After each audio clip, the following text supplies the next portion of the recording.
Amerikadagi hojatxona совсем tekin hojatxona. Bu yerda pulli emas. O'zbekistonda ham, Rossiyada ham men yurgan paytimda pulli edi hamma yer. Lekin bu yerda vashshe tekin degani bu pulsiz degani. Agarda shuni O'zbekistonda shunaqa sharoit qilib qo'ysak, nech puldan olardik? Shuni izohlarda yozib qo'yinglar. Makillab qoldim-ku oxirida. Bir izohlarimiz faqat qog'ozi tugagan ekanda, quruq qog'oz qo'ymabdi deb bahona ham qilish mumkin. Atak normalni.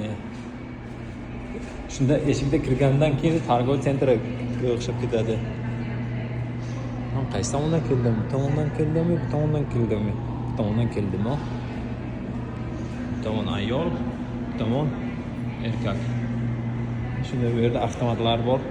Tanga qog'oz pul tikib, yana karta qo'yib yerdan olsa bo'ladi hammasini.